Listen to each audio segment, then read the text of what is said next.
12, he is engaged in warfare nonetheless, a spiritual fight. The Apostle Paul describes the war waged within the Christian between sin's law and God's law, or the law of the mind, the Christian mind in harmony with God. Row 7. 15-25. This warfare of the Christian is an agonizing one, requiring the exertion of every effort for a person to come off winner.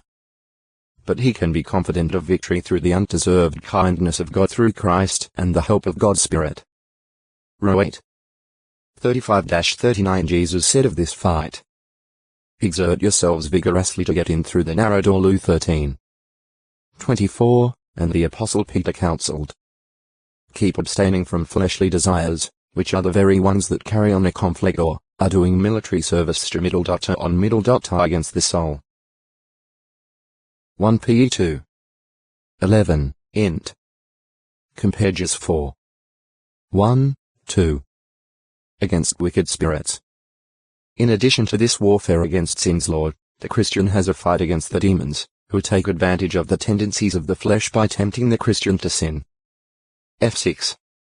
12. In this warfare the demons also induce those under their influence to tempt or to oppose and persecute Christians in an effort to get them to break their integrity to God. 1 Cor 7. 5. 2 Cor 2. 11. 12. 7. Compare Luke 4. 1-13. Against false teachings. The Apostle Paul also spoke of a warfare that he and his associates were waging, in carrying out their commission as those appointed to care for the Christian congregation. 2 Cor 10. 3. The congregation at Corinth had been wrongly influenced by presumptuous men called by Paul false apostles who, by giving undue attention to personalities, had caused divisions, sects, in the congregation. 2 Cor 11. 13-15. They became, in effect, followers of men such as Apollos, Paul, and Cephas. Sometimes the spacious and stately dwelling of a prince or a powerful man of wealth. Da 4. 4. Luke 11. 21. See Governor's Palace. One Hebrew word for palace, Hemiddle.gil, often was applied to the temple as the dwelling place of the sovereign Lord Jehovah. 1 So 1. 9. 1 Chi 6. 3. As 5. 14. Da 5. 3 Ancient palaces were frequently castle-like fortresses with battlement walls and massive gates. Any 1. 1. As 1.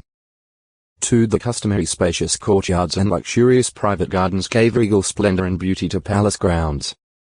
As 1. 5. The Bible mentions the palaces of Assyria. Now 1. 1. 2. 6. Babylon 2 Chi 20. 18. 2 Ch 36. 7. Issa 39. 7. Da 1. 4. 5. 5, and Persia as 4. 14. As 7. 7, 8. Those in Babylon were described as palaces of exquisite delight. Issa 13. 22 One of the grandest palaces of the ancient world was built by Solomon, as is indicated by the impression it made on the Queen of Sheba. 1 Chi 10. 4, 5. Solomon's palace, erected on Mount Moriah south of the temple, was just one of a number of government structures in this area that, altogether, took some 13 years to build. Included in this royal complex of buildings were the House of the Forest of Lebanon, the Porch of Pillars, and the Porch of the Throne. There was also a special house for Pharaoh's daughter, one of Solomon's many wives, besides the king's palace. 1 Chi 7. 1-8. The description we have of Solomon's palace is very meager compared with the details of the palatial temple. But the size of the foundation stones indicates that the palace must have been an impressive structure. In length these stones measured 8 cubits 3.6 meters 11.7 feet and 10 cubits 4.5 meters 14.6 feet, and they must have been of proportionate size in their width and thickness, weighing many tons. The walls consisted of costly stones carefully sawed to measured specifications on both inside and outside surfaces. 1 Chi 7. 9-11. Compare PS 144. 12. The psalmist, in the 45th Psalm, may have had in mind the decorations and furnishings of Solomon's palace when he made reference to the grand ivory palace. The Apostle Paul applies the words of this psalm to Jesus Christ the heavenly King. Let the King live. Escorted by valiant men, Saul returned to Gibeah. Though good-for-nothing men spoke disparagingly of him and despised him, Saul remained silent. 1 Samuel 10. 17-27. Early victories. About a month later, according to the reading of the Greek Septuagint and Dead Sea Scroll, folk summer in 1 Samuel 11. One Ammonite king Nahash demanded the surrender of Jabesh in Gilead. See Nahash number 1. When messengers brought news of this to Saul, God's Spirit became operative upon him. He quickly rallied an army of 330,000 men and led it to victory. This resulted in a strengthening of Saul's position as king, the people even requesting that those who had spoken against him be put to death. But Saul, appreciating that Jehovah had granted the victory, did not consent to this. Subsequently, at Gilgal, Saul's kingship was confirmed anew. 1 Samuel 11. 1-15. Next, Saul undertook steps to break the power of the Philistines over Israel. He chose 3,000 Israelites, placing 2,000 under himself and the remainder under his son Jonathan. Evidently acting at his father's direction, Jonathan struck down the garrison of the Philistines that was in Geba. In retaliation, the Philistines assembled a mighty force and began camping at Michmash. 1 Samuel 13. 3-5. Sins presumptuously. Meanwhile, Saul had withdrawn from Michmash to Gilgal in the Jordan Valley. There he waited 7 days for Samuel. But Samuel did not come at the appointed time. Fearing that the enemy would sweep down upon him when he had not secured Jehovah's help and that further delay would result in losing his army, Saul compelled himself to offer up the burnt sacrifice. Samuel, on arriving, condemned Saul's foolish act as sinful. Evidently, Saul's sin consisted of his presumptuously going ahead with the sacrifice and not obeying Jehovah's commandment, which has been given through his representative Samuel, to wait for Samuel to offer up the sacrifice. Compare 1 Samuel 10. 8. As a consequence of this act, Saul's kingdom was not to last.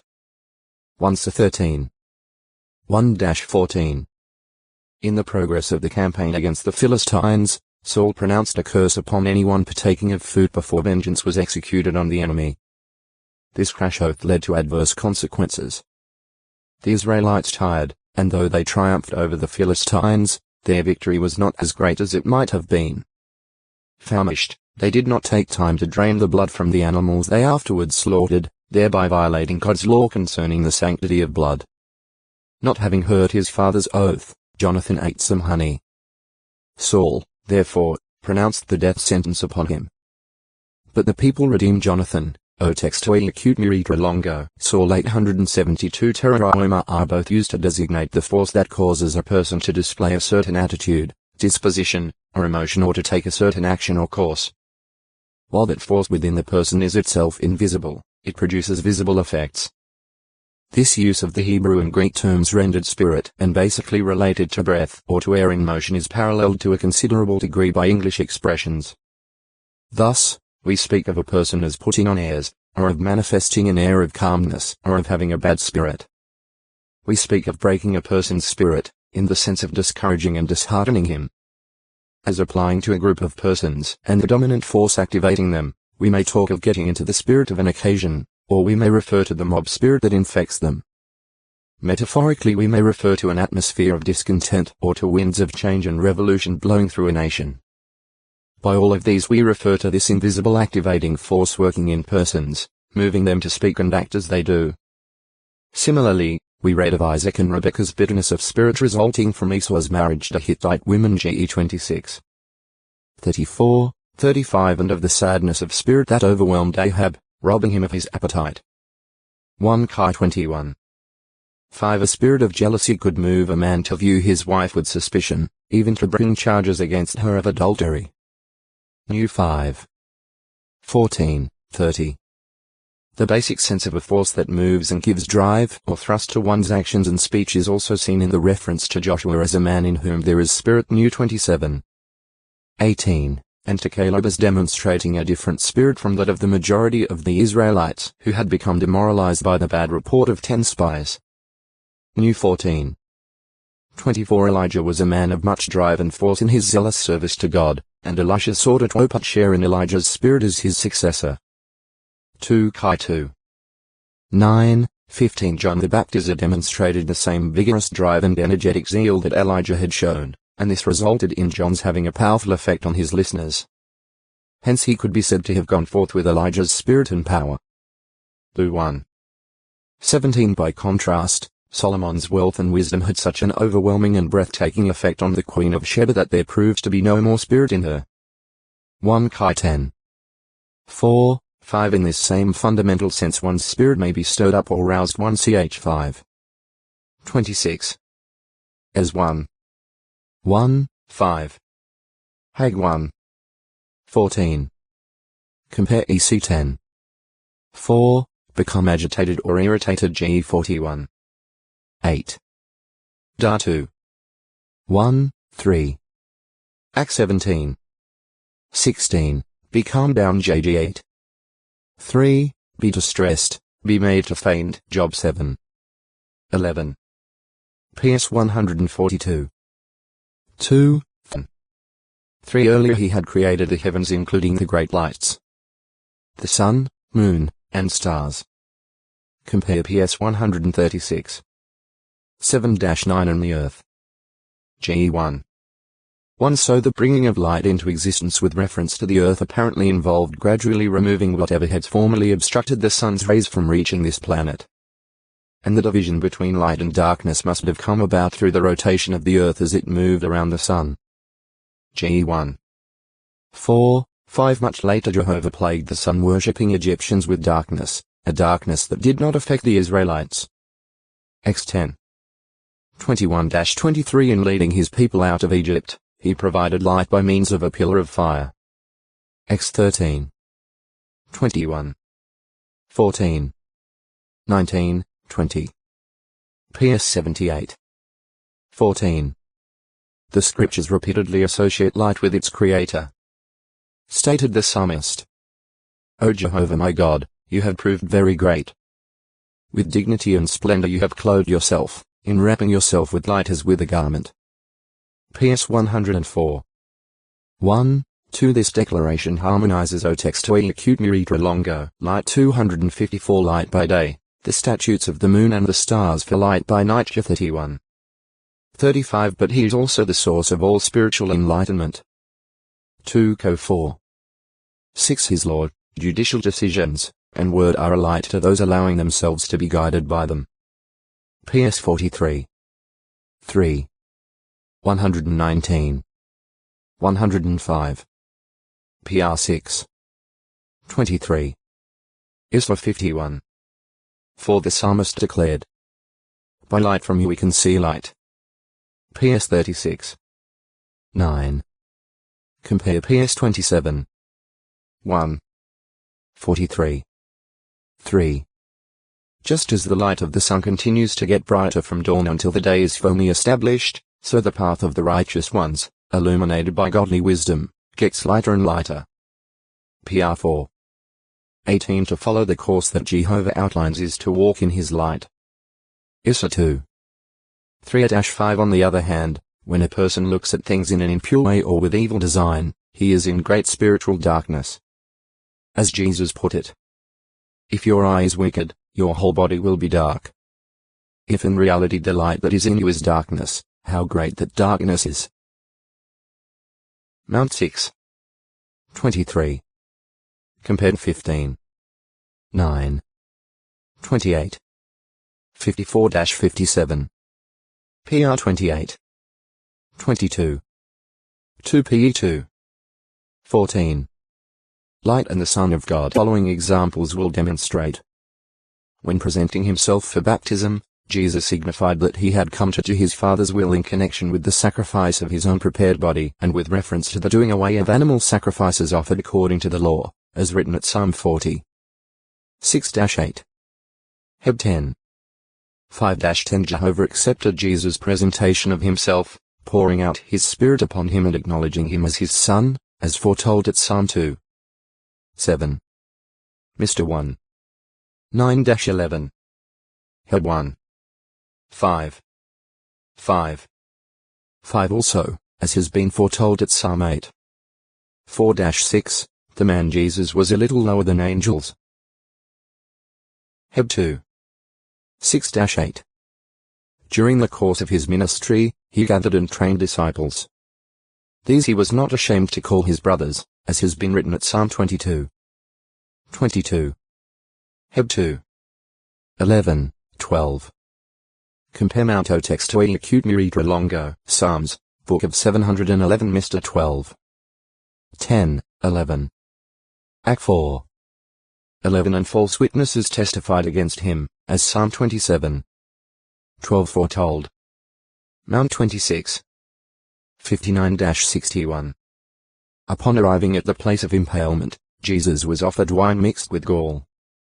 PS 69. 21. Mount 27. 34 prophetically alluding to the impalement itself, the psalmist wrote, "Dogs have surrounded me. The assembly of evildoers themselves have enclosed me.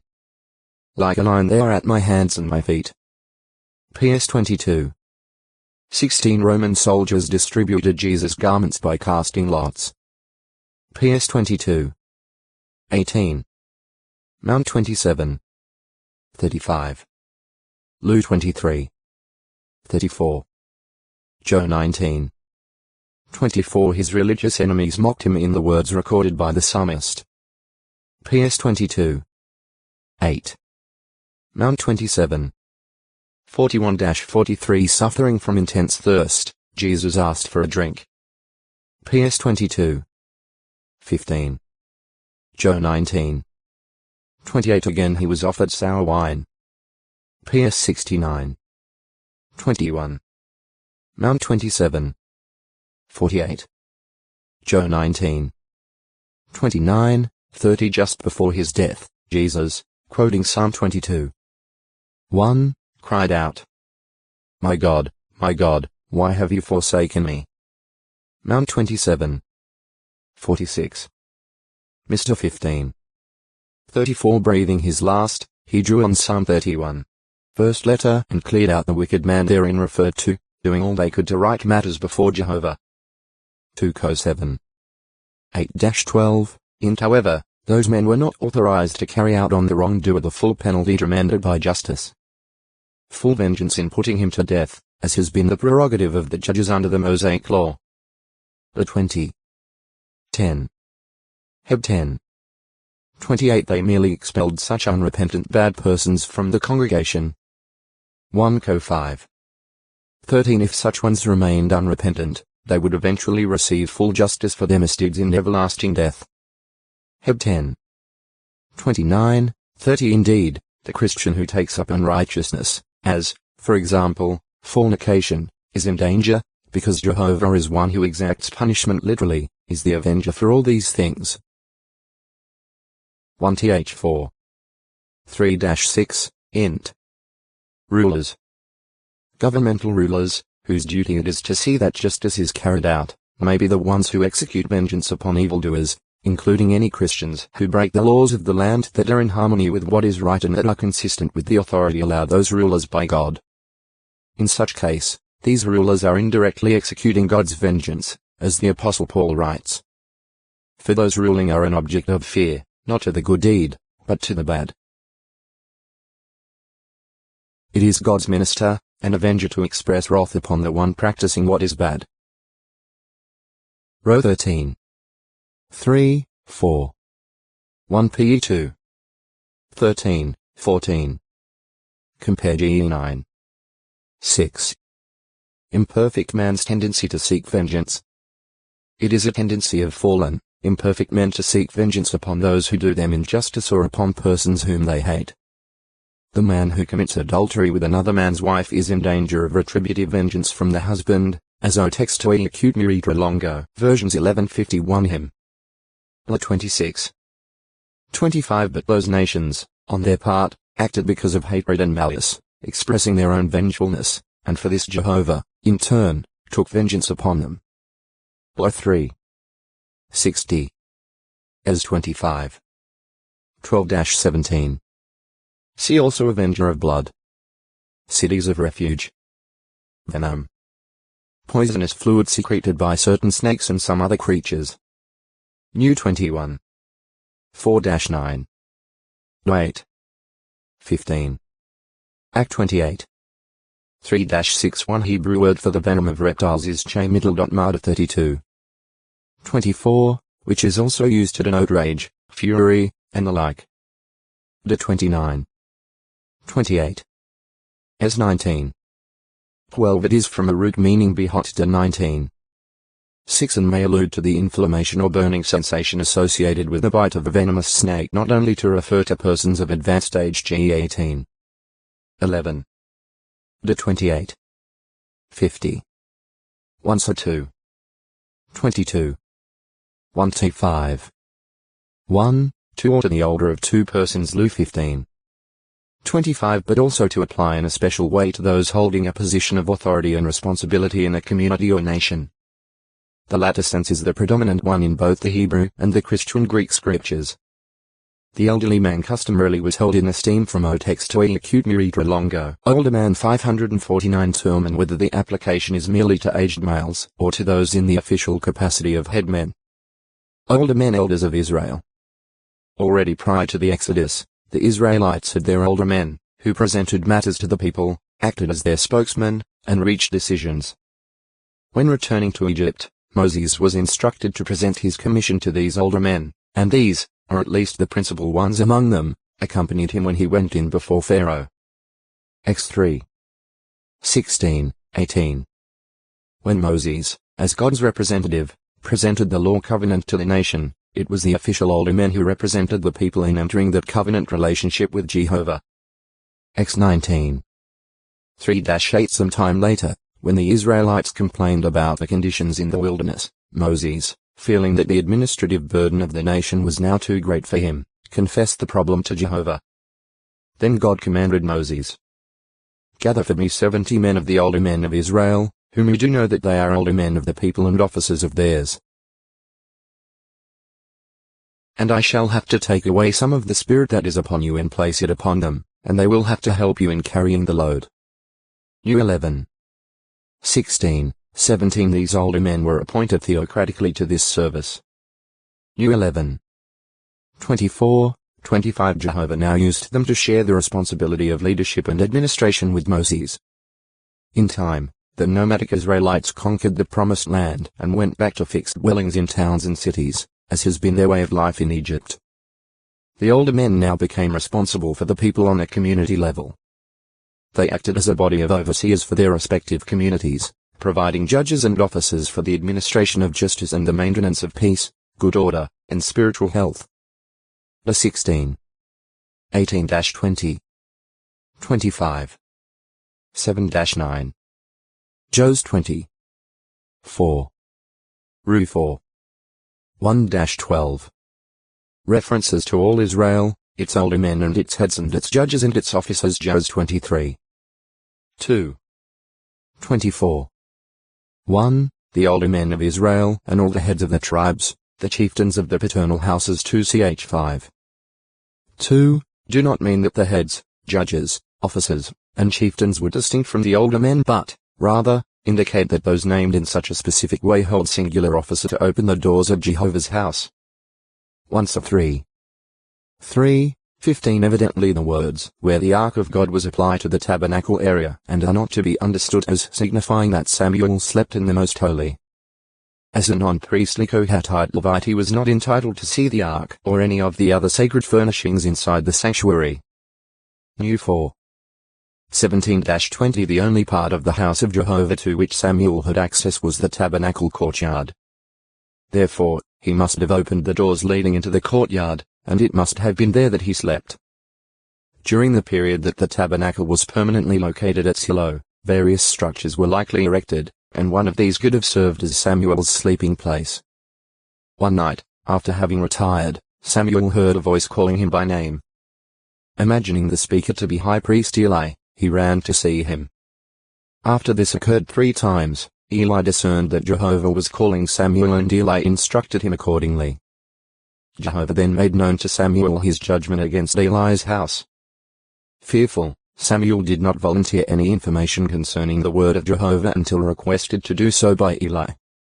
Thus began Samuel's prophetic work, and all Israel eventually became aware that he was indeed Jehovah's prophet. 1-3. 2-21. Leads Israel in true worship. Over 20 years later, at Samuel's exhortation, the Israelites abandoned idolatrous worship and began serving Jehovah alone. Subsequently, Samuel had the Israelites assemble at Mizpah. Taking advantage of the situation, the Philistines invaded. Becoming fearful, the sons of Israel requested that Samuel call to Jehovah for aid. He did so and also offered up a sucking lamb in sacrifice. 1-7. 2-9. Of course, as a non-priestly Kohathite Levite, Samuel was not authorized to officiate at the sanctuary altar. New 18. 2, 3, 6, 7, and there is no record that he ever did so. However, as Jehovah's representative and prophet, he could sacrifice at other places in compliance with divine direction, as did Gideon. JG 6. 25-28 and Elijah. 1 Kai 18. 36-38. Jehovah answered Samuel's prayer, throwing the Philistines into confusion and thereby enabling the Israelites to gain a decisive victory. To commemorate this, Samuel set up a stone between Mizpah and Jeshanah and called it Ebenezer, meaning stone of help. 1-7. 10-12. Doubtless from the spoils of this and other wars, Samuel set aside things as holy to maintain the tabernacle. 1 Ch 26. 27-28. The days of Samuel brought additional reverses for the Philistines. 1-7. 13, 14 and proved to be a period marked by outstanding Passover celebrations. 2 Ch 35. 18. Samuel also seems to have worked out 26. 38. Mr. 3. 4. Heb 10. 39. Jos 5. 20. As dying, being cut off or destroyed. Ge 17. 14. X 12. 15. The 7. 20. 23. 29. Jos 10. 28-39. PS 78. 50. S 13. 19. 22. 27. Act 3. 23. Re 8. 9. 16. 3, with the by sword. Jos 10. 37. S 33. 6 or by suffocation. Job 7. 15, or being in danger of death due to drowning. John 2. 5. And also as going down into the pit or into Sheol. Job 33. 22. PS 89. 48 or being delivered there from. PS 16. 10. 30. 3. 49. 15. PR 23. 14. Dead soul. The expression deceased or dead soul also appears a number of times, meaning simply a dead person. 19. 28. 21. 1, 11. 22. 4. New 5. 2. 6. 6. Hag 2. 13. Compare New 19. 11, 13. Desire. At times the word nephesh is used to express the desire of the individual, one that fills him and then occupies him in achieving its goal. Proverbs 13. 2, for example, says of those dealing treacherously that their very soul is violence, that is, that they are all out for violence, in effect, become violence personified. Compare Ge 34. 3, FTN. PS 27. 12. 35. 25. 41. 2. Israel's false shepherds are called dogs strong in soulful desire, who have known no satisfaction. Isra 56. 11, 12. Compare PR 23. 1-3. Had 2. 5. Serving with one's whole soul. The soul basically means the entire person, as has been shown. Yet certain texts exhort us to seek for, love, and serve God with all our heart and all our soul. 4. 29. To make compensation and also present a guilt offering. 6. 1-7. Evidence. If a person was a witness to apostate acts, sedition, murder, which defiled the land, or certain other serious crimes, he was under obligation to report it and to testify to what he knew, or he would be subject to divine curse, publicly proclaimed. 5. 1. 13. 8. Compare PR 29. 24. As 6. 2. One witness was not enough to establish a matter, however. 2 or more were required. New 35. 30. 17. 6. 19. 15. Compare Jo 8. 17, 18. 1-5. 19. Heb 10. 28. Witnesses were commanded by the law to speak the truth. X 20. 16. 23. 7, and were, in some cases, put under oath. Mount 26. 63. This would especially be so when the one on whom suspicion fell was the only witness to the matter. X 22. 10, 11. Since those in a legal case before the judges or at the sanctuary for judgment of a matter were regarded as standing before Jehovah, witnesses were to recognize that they were accountable to God. X 22. 8. 1. 17. 19. 17. A witness was not to accept a bribe, allow anyone wicked to persuade him to speak untruthfully, or scheme violence. X 23. 1. 8. He was not to let his testimony be swayed by pressure of a crowd or by the wealth or poverty of those involved in the case. X 23. 2. 3. Even the closest family relationship was not to hold one back from testifying against a wicked violator of the law, such as an apostate or rebellious one. 13. 6-11. 21. 18-21. Zek 13. 3. One who proved to be a false witness received the punishment that the person accused would have received if found guilty. 19. 17-21. Witnesses in all capital convictions were required to throw the first stone in the execution of the convicted one. Thus witnesses were enjoined by law to demonstrate their zeal for true, clean worship and for clearing out what was bad in Israel. This would also act as a deterrent to false testimony. It would take a very callous person to make a false accusation, knowing that he had to be the first to act in putting the accused to death. 17. 7. Material and circumstantial evidence. In case livestock had been entrusted to the care of another, the responsible one could bring in the torn body of an animal that had been killed by a wild beast. This view of the fulfillment of prophecy seems necessary for the explanation of our Lord's prediction on the Mount, relating at once to the fall of Jerusalem and to the end of the Christian dispensation. Forms of prophecy. In addition to direct statements issued through his prophets, perhaps accompanied by symbolic acts. 1-11.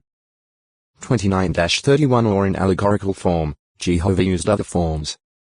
Prophetic characters prefigured the Messiah, Christ Jesus. Besides O textoi acute miritra longo, Prophet 694, God had terminated it. Earthly Jerusalem and its children were thus in slavery to the law. On the other hand, Sarah, the free woman, corresponded to the Jerusalem above, the heavenly wife-like part of God's organization, which produces sons in accord with what was foretold in the Abrahamic covenant. 4. 21-31. Compare Jo 8. 31-36. The flood of Noah's day and the conditions precedent to it were prophetic of conditions at the time of Christ's future presence and of the result to those rejecting God's way. Mount 24. 36-39. Compare 1 Co 10. 1-11. Places were used prophetically, the city of Jerusalem on Mount Zion at times being used to represent a heavenly organization that is the mother of Spirit-anointed Christians. 4. 26 New Jerusalem symbolized Christ's heavenly bride, made up of members of the glorified Christian congregation. 21. 2, 9-14. Compare F5. 23-27, 32, 33. 14. 1-4. However, Jerusalem, because of the general unfaithfulness of its inhabitants, may be used in an unfavorable way as well. 4. 25. Compare is 16. 1-3, 8-15. See Jerusalem, the city's significance. Other places obviously used with prophetic significance are Sodom, Egypt, Megiddo, Babylon, and the Valley of Hinnom, or Gehenna. Re 11. 8. 16. 16. 18. 2. Mount 23. 33. A prophetic pattern, involving objects and procedures, is found in the case of the tabernacle. The apostle shows that its equipment, functions, and sacrifices were a pattern of heavenly realities, a typical representation and a shadow of the heavenly things. Hajj 8. 5. 9. 23, 24. Testing prophecy and its interpretation. In view of the activity of false prophets, John warned against believing every inspired expression, which is basically what prophecies are. Instead, he admonished Christians to test the inspired expressions to see whether they originate with God of the king. It brought about the necessity of cooperation between the kingship and the priesthood. New 27.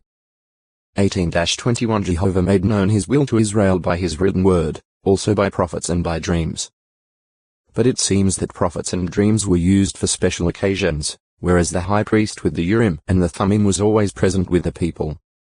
Use ceased in 607 BCE according to Jewish tradition. Use of the Urim and the Thummim ceased when Jerusalem was desolated and her temple destroyed in 607 BCE by the Babylonian armies under King Nebuchadnezzar. Babylonian Talmud, Sotha 48b. This view is supported by what we read regarding these objects in the books of Ezra and Nehemiah. There, certain men who were claimants to priestly descent, but who could not find their names in the public register, were told that they could not eat from the most holy things provided for the priesthood until a priest stood up with Urim and Thummim. But there is no record of their use at that time, and thereafter the Bible makes no further reference to these sacred objects. As 2. 61-63. NE 7. 63-65. Greater High Priest consults Jehovah. Jesus Christ is described in Paul's letter to the Hebrews as the great king priest according to the manner of Melchizedek. Hope 6. 19, 20. 7. 1-3 In him kingship and priesthood are combined. His priestly work was foreshadowed by that of the high priest of ancient Israel. Hope 8. 3-5. 9. 6-12 All judgment of mankind is committed into his hands as such a high priest. Job 5.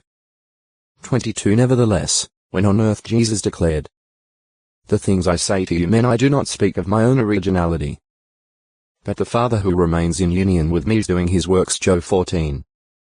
10 And I do nothing of my own initiative, but just as the Father taught me I speak these things. Job 8. 28 Also, he said, "If I do judge, my judgment is truthful, because I am not alone, but the Father who sent me is with me." Job 8.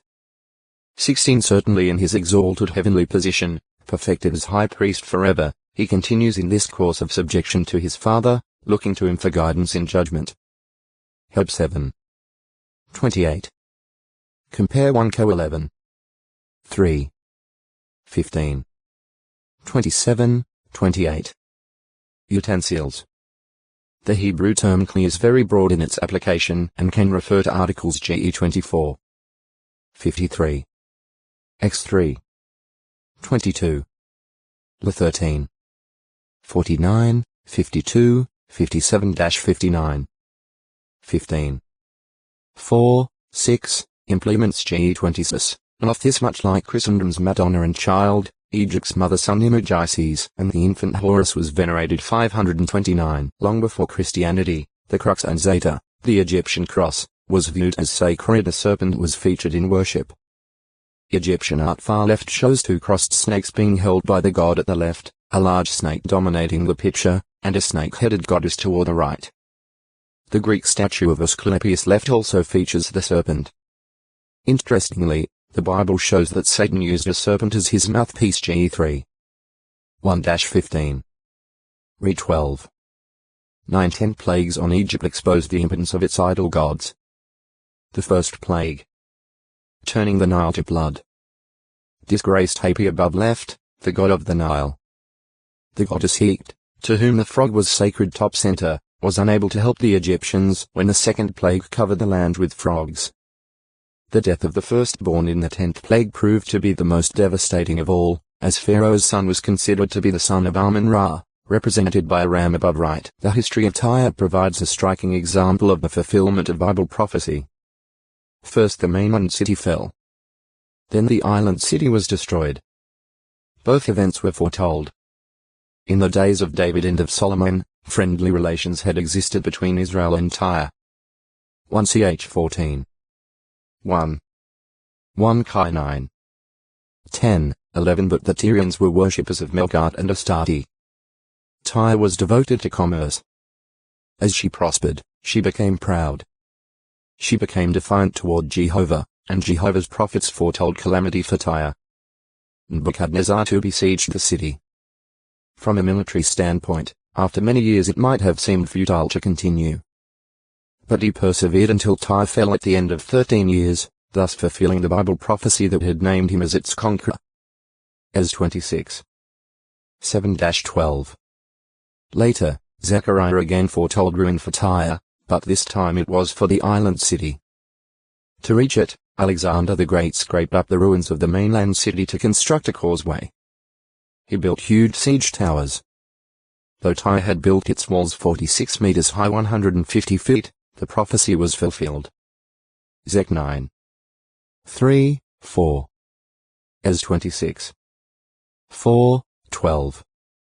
Tyre. An aerial view of Tyre, with the area around the causeway, which is now considerably filled in 531 PRS caused Liani Tyre Causeway mainland. Cedars of Lebanon. Hiram king of Tyre supplied cedar wood for the construction of the temple in Jerusalem. Trade goods of ancient Tyre. Ivory, oil, valuable metals, timber, and fabric dyed reddish-purple model of a type of trading ship evidently used by ancient Tyre. Melkart, one of the gods of ancient Tyre, as depicted could have begun in a portion of the valley where the ground was not marshy. After the second conflict, 10,000 Edomites were hurled to their deaths from a crag, but the location of that crag is not stated. 2 Ch 25. 11, 12. In the first battle, David and Joab, evidently with Abishai in charge of at least some of the troops, struck down 18,000 Edomites in the Valley of Salt. 2 Ch 13. 1 Chi 11. 15. 1 Ch 18. 12. PS 60. Later, King Amaziah 858-830 BCE attacked and slaughtered 10,000 Edomites in the same valley, following this with the execution of 10,000 Edomites who were captured, as well as the seizing of the Edomite stronghold Selah. 2 Chi 14. 7. 2 Ch 25. 11, 12. See Edom, Edomites. Salt herb, Heb. Malmiddle.luake. This term is mentioned only once in scripture as a food eaten by those of little account. Job 30. For the original language word is considered to be derived from a root meaning salt, and it has also been translated salt word as, at, da, cresfen, grass dye, and mallow skj, la, rs. The rendering mallows appears to have resulted from the similarity between the Hebrew word malmiddle.luake and the Greek word mermiddle.lokhe, which is believed to be related to the English designation mallow. However, at Job 30. For the translators of the Greek Septuagint did not use mermiddle.lokhe, but harli-middle.ma salt herbs, elixex, bagster, and harli-middle.ma, like malmiddle.luake, is thought to refer either to the salty taste of the plant or to the region where it grows. The plant most frequently suggested as corresponding to the male middle luake of the Bible is C. purslane or shrub Uraca triplex halamus. Ordinarily this bushy shrub grows 1 to 2 meters, 3 to 6.5 feet high. The plant has small, thick, sour-tasting leaves, and in the spring, it bears tiny purple flowers. It grows in saline soil. Salt sea. One of the biblical designations for the large lake or sea now generally known as the Dead Sea. The Salt Sea Yam HaMelah forms the southern termination of the Jordan River. Name. The first and most frequent designation of this sea in the Bible, Salt Sea, is quite appropriate, since it is one of the saltiest bodies of water on the earth. GE 14. 3. New 34. 3, 12. Jos 15. 2, 5. It is also called the Sea of the Arabida 4. 49. 2 Kai 14. 25, being in the huge reef of which the Arab 16, 18. 1 Jo 4. 9. However, while the individual components do not include the verbal sense of being born, the usage of the term definitely does embrace the idea of descent or birth, for the Greek word ge numbers means family stock, kinsfolk, offspring, race. It is translated race in 1 Peter 2. 9.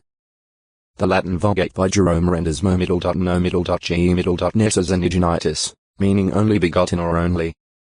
This relationship of the term to birth or descent is recognized by numerous lexicographers. Edward Robinson's Greek and English Lexicon of the New Testament 1885, p. 471 gives the definition of mo middle no middle ge middle nessus. Only born, only begotten, that is an only child. The Greek English Lexicon to the New Testament by W. Hickey 1956, p. 123 also gives only begotten. The Theological Dictionary of the New Testament, edited by G. Kittle, states the $% mo middle no does not denote the source but the nature of derivation. Hence $% \1 mo middle no middle ge middle nes means of sole descent, that is without brothers or sisters. This gives us the sense of only begotten. The ref is to the only child of one's parents, primarily in relation to them. But the word can also be used more generally without ref. To derivation in the sense of unique, unparalleled, incomparable, though one should not confuse the refs. To class or species and to manner. Translator and editor, G. Bromley, 1969, Volume IV, p. 738. As to the use of the term in the Christian Greek Scriptures or New Testament, this latter work pages 739-741 says, it means only begotten. In John 3. 16, 18. 1 Jn. 4. 9. John 1. 18. The relation of Jesus is not just compared to that of an only child to its father. It is the relation of the only begotten to the Father. In Jn. 1. 14, 18. 3. 16, 18. 1 Jn. 4. $9% 1 denotes the origin of Jesus. He is $%1 as the only begotten. In view of these statements, and in view of the plain evidence of the Scriptures themselves, there is no reason for objecting to Jo 5. 17. Throughout God's word the lazy person is warned and laziness is condemned. The lazy man's thinking. The description of the lazy man is given in the book of Proverbs. First of all, he throws up barriers in his own mind to justify himself in not starting on a project. The way of the lazy one is like a briar hedge. PR 15. 19. He views his task as a road ahead filled with briars, very difficult to traverse. Then he makes ridiculous excuses for his slothfulness, saying, there is a lion outside. In the midst of the public squares I shall be murdered. As if a danger that actually does not exist attended the job. PR 22. 13. Frequently laziness is accompanied by cowardice, a fearful holding back. Mount 25. 26. FTN 2T1. 7. Even though counseled and prompted by others, he turns over on his bed like a door on its pivot, as one who cannot get up. He is too lazy even to feed himself. He has hidden his hand in the banquet bowl. He has become too weary to bring it back to his mouth. PR 26. 14, 15. 19. 24. But he has deceived himself so that he thinks in his own heart that he is right. Such an individual indulges in specious and imaginary reasoning. He may think that work will injure his health or that he is too tired. He may feel that the world owes him a living. Or, he puts off a job until tomorrow. PR 20. For any little thing he has done may make him feel he has done his part, as much as anyone else. Whereas all diligent men could give a sensible reply to any of such arguments, he is wiser in his own eyes, feeling that they are the foolish ones for exerting themselves and trying to encourage him to do the same. PR 26. 13-16. The lazy person is not one who has self-sufficiency or contentment with sustenance and covering. 1T6. 6-8. Rather, he has desires for things, usually for much more than food or clothing. The lazy one is showing himself desirous, but his soul has nothing. PR 13. For he has no consideration or respect for his fellow men, but he is willing to let someone else do his work, even to let another person provide him with the things he desires. PR 20. 4. The reward of laziness. While the lazy individual may think he will get busy later, the reward of his laziness suddenly catches up with him and it is too late, for, he is told, a little more sleep, a little more slumbering, a little more folding of the hands in lying down, and your poverty will certainly come just like some rover, and your want like an armed man. PR 6. 9-11. Whether taken literally or figuratively.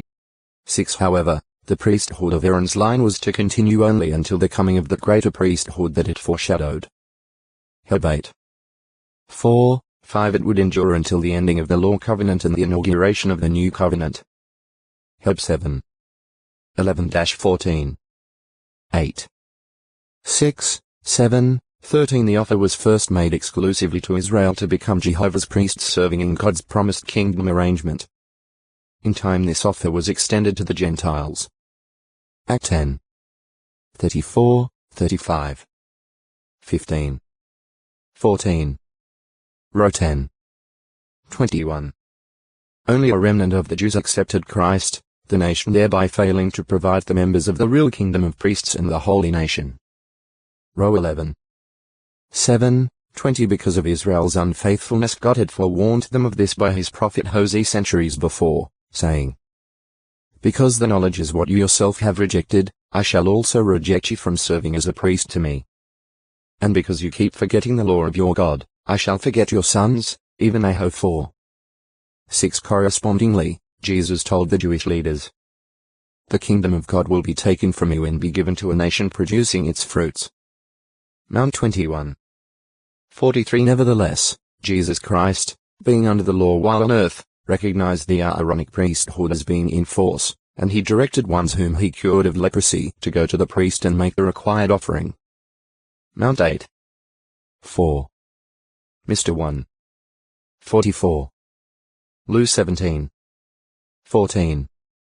On Pentecost Day of the year 33 CE the law covenant came to an end and the better covenant, the new covenant, was inaugurated. Hajj 8. 6-9. On that day God made manifest this change by the outpouring of Holy Spirit. The Apostle Peter then explained to the Jews present from many nations that their only salvation now lay in repentance and acceptance of Jesus Christ. Act 2. Heb 2. 1-4. Later, Peter spoke of the Jewish builders rejecting Jesus Christ as the cornerstone and then said to Christians, but you are a chosen race, a royal priesthood, a holy nation, a people for special possession. 1 Pe 2. 7-9. Peter explained also that the new priesthood is a spiritual house for the purpose of a holy priesthood, to offer up spiritual sacrifices acceptable to God through Jesus Christ. 1 Pe 2. 5 Jesus Christ is their great high priest, and they, like Aaron's sons, make up the under-priesthood. Heb 3. 1. 8. 1 Yet, different from the Aaronic priesthood, which had no part in kingship and priesthood are combined in this royal priesthood of Christ and his joint heirs. In the Bible book of Revelation the Apostle John spt. Acts 7. 8 However, Jacob blessed Joseph's 2 sons, Manasseh the older and Ephraim the younger, and said, Ephraim and Manasseh will become mine like his actual sons Reuben and Simeon.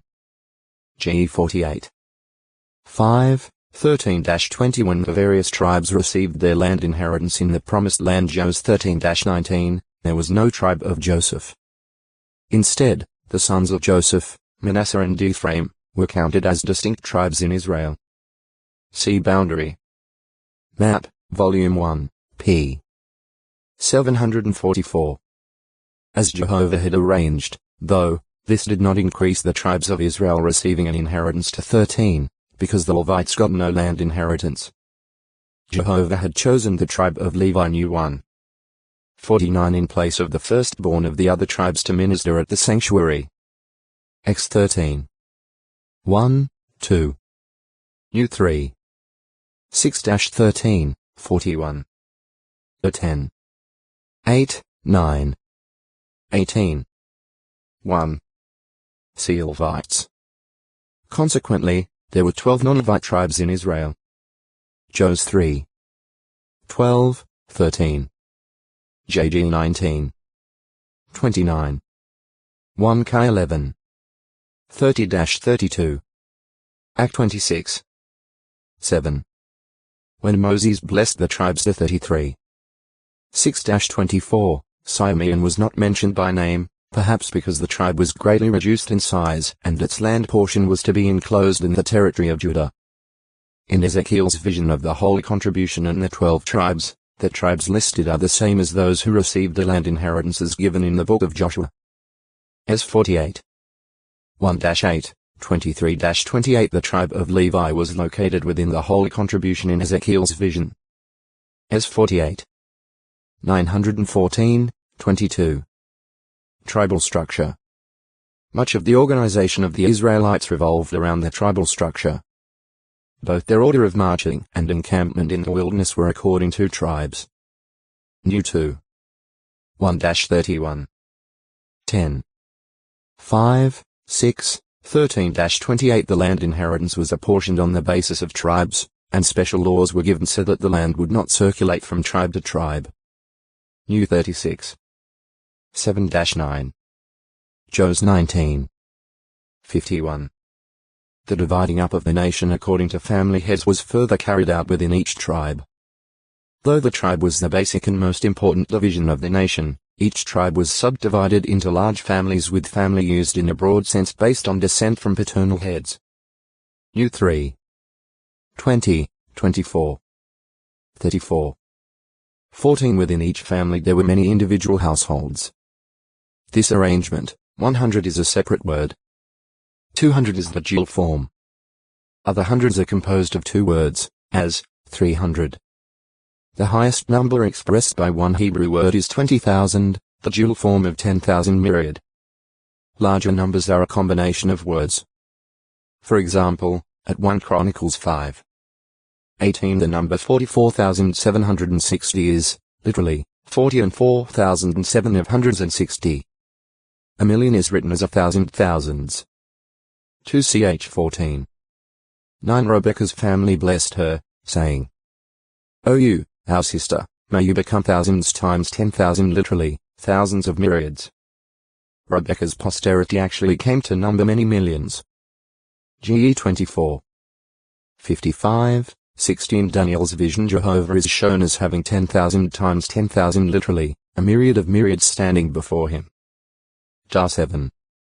10. Occasionally numbers are used in an approximate sense, as round numbers, for example, at Psalm 90.